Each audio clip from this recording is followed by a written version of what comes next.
আসসালামু আলাইকুম বন্ধুরা, আশা করি আপনারা সকলেই ভালো আছেন।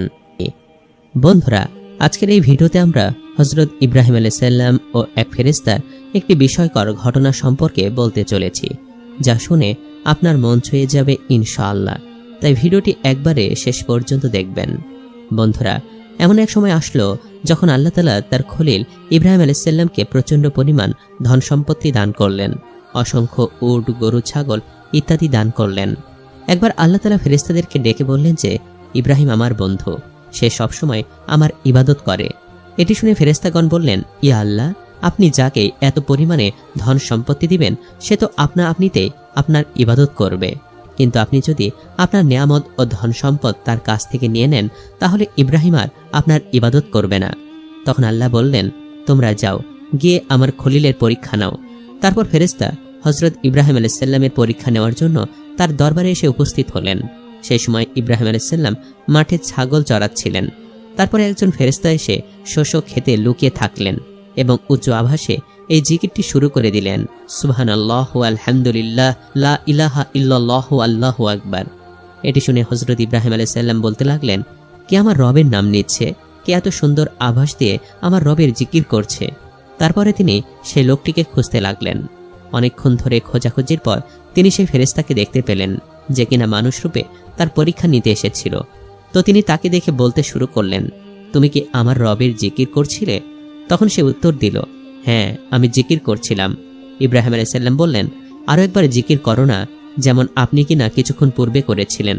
তখন ফেরেশতা বললেন, হে ইব্রাহিম, প্রথমে আমি আমার ইচ্ছায় জিকির করছিলাম, কিন্তু এখন আপনি আমাকে জিকির করতে বলছেন। এই জিকির করার জন্য আপনাকে কিছু আমাকে দিতে হবে, অর্থাৎ জিকিরের পরিবর্তে আমার কিছু জিনিসের প্রয়োজন। তখন ইব্রাহিম আলাইহিস সালাম বললেন, বলো তোমার কি প্রয়োজন? তুমি জিকির করার পরিবর্তে আমার কাছে কি নেবে? ফেরেশতা বললেন, আপনার যতগুলি ছাগল রয়েছে, যদি আপনি আপনার সম্পূর্ণ ছাগল আমাকে দিয়ে দেন তো তারপরে আমি আল্লাহ তাআলা জিকির করতে রাজি আছি। ইব্রাহিম আলাইহিস সালাম বললেন, তোমার এতটুকুই প্রয়োজন? যাও, আমি আমার সম্পূর্ণ ছাগল তোমাকে দিয়ে দিচ্ছি। যাও, এখন তুমি আমাকে আমার রবের জিকির শোনাও। তারপরে সেই ফেরেশতা আবারও জিকির করতে লাগলেন।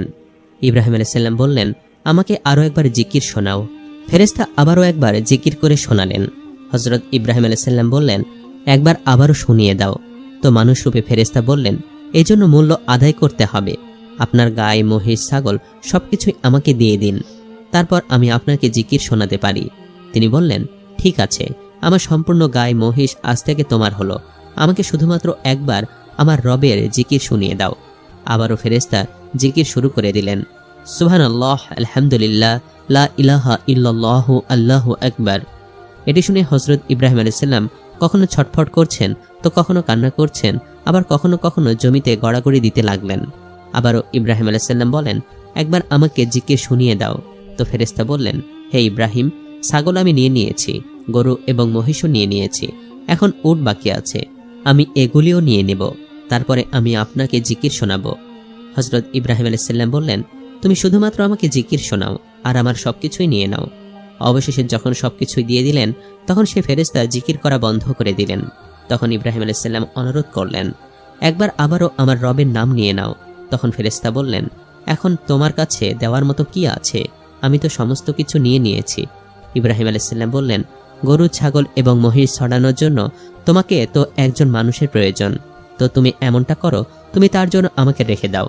আমি তোমার কাছে রুটি চাইবো না, কোনো খাবার চাইবো না, তুমি শুধু আমাকে আমার রবের জিকির শোনাবে, আর আমি রাখাল রূপে তোমার পশুগুলি চড়িয়ে নিয়ে বেড়াবো। এটি শুনে ফেরেশতার চোখে জল চলে আসলো, আর তিনি হযরত ইব্রাহিম আলাইহিস সালামকে বুকে জড়িয়ে ধরলেন আর বললেন, আমি আপনার পরীক্ষা নিয়েছিলাম, আমি কোনো মানুষ না, বরং আমি একজন ফেরেশতা। আপনি অবশ্যই এর যোগ্য যে আল্লাহ তাআলা আপনাকে খলিল অর্থাৎ বন্ধু বানাই। সুবহানাল্লাহ।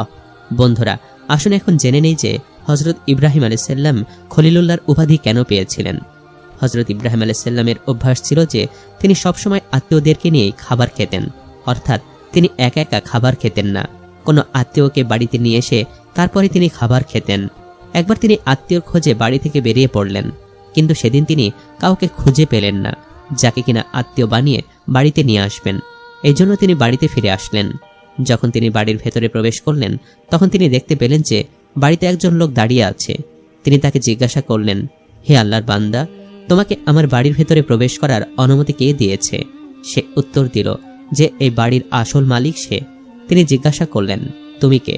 সে বলতে লাগলো, আমি মালাকুল মউত, আর আমাকে আল্লাহ তাআলা তার একজন বান্দার কাছে এই জন্য পাঠিয়েছেন যাতে করে আমি তাকে এই সুসংবাদটি দিতে পারি যে আল্লাহ তাকে নিজের খলিল বানিয়ে নিয়েছেন। এটি শুনে হযরত ইব্রাহিম আলাইহিস সালাম বললেন, তাহলে আপনি তো আমাকে অবশ্যই বলুন যে সেই সৌভাগ্যবান ব্যক্তিটি কে? আল্লাহর কসম, সে পৃথিবীর যে কোণেই থাকুক না কেন, আমি তার কাছে গিয়ে মোলাকাত করব। তারপরে আমি আমার বাকি জীবন তার পদতলেই কাটিয়ে দেব। এটি শুনে মালাকুল মউত বললেন, সে ব্যক্তিটি আর কেউ নয়, সেটি তো আপনি নিজেই। তিনি আবারও বললেন, সত্যিকারেই আমি কি সেই ব্যক্তি? মালাকুল মউত বললেন, হ্যাঁ, আপনি সেই ব্যক্তি। হযরত ইব্রাহিম আলাইহিস সালাম আবারও জিজ্ঞাসা করলেন, আপনি কি আমাকে এটি বলবেন যে কি জন্য আল্লাহ তাআলা আমাকে তার খলিল বানিয়েছেন? তখন মালাকুল মউত বললেন, কেননা আপনি সবসময় দান করেন, কারো কাছে কিছু চান না, সবাইকে খাবার খাওয়ান, এই জন্যই আল্লাহ তাআলা আপনাকে খলিল উপাধি দিয়েছেন। সুবহানাল্লাহ। তো বন্ধুরা, কেমন লাগলো আমাদের আজকের এই ভিডিওটি?